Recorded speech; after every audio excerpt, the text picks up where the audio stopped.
ከ57% ወደ 83% የኔ ልምድ በሀገር አቀፍ ፈተና 12ኛ ክፍል ያመጣሁት ውጤት ከማለፊያው ፈቀቅ ብሎ ያለ ውጤት ነበር። እሱም 399 ከ700 ወይም 57% ነው።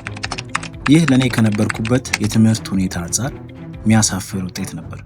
እንዲደገምም ምንም አይነት ፍላጎት የለኝም ነበር።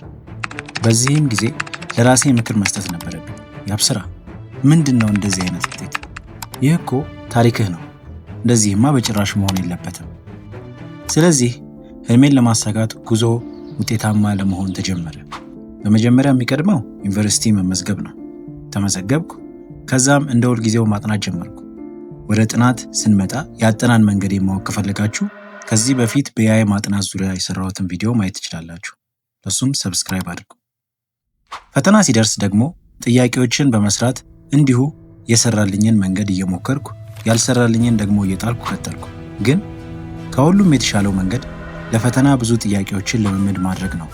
በዚህም ያጋጠሙኝ ውድቀቶች አንዳንድ ትምህርቶች ከሌሎች ትምህርቶች ረዘም ያለ ጊዜ ይወስዳሉ እና ብዙ ትኩረትን ይፈልጋሉ።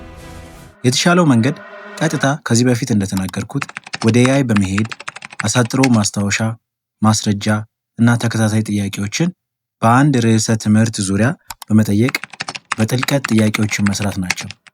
ውጤቱ ከነበርኩበት 57% ወደ 83%ም ሆኗል። አሁን ደግሞ እናንተን እንዴት ይህንን ማሳካት እንደቻልኩ እያስተማርኩ ነው። ተነሳሽነት ይሰጣችኋል ብዬ አስባለሁ። ግን አሁን ላይ ሰሚት አካባቢ ለሚገኙ ተማሪዎች ከመጀመሪያ ሳምንት ነፃ አገልግሎት ጋር የጥናት አገልግሎትን እሰጣለሁ። እኔን እንደ አስተማሪ የምትፈልጉ ከሆነ ዲስክሪፕሽን ላይ ስልኬን ታገኙታላችሁ። ከዚህ የምትማሩት ነገር መሻሻል የሚመጣው መሰረታዊ ጥያቄዎችን በመጠየቅና ለመረዳት በመሞከር እንጂ በደፈናው በመሸምደድ አለመሆኑን ነው።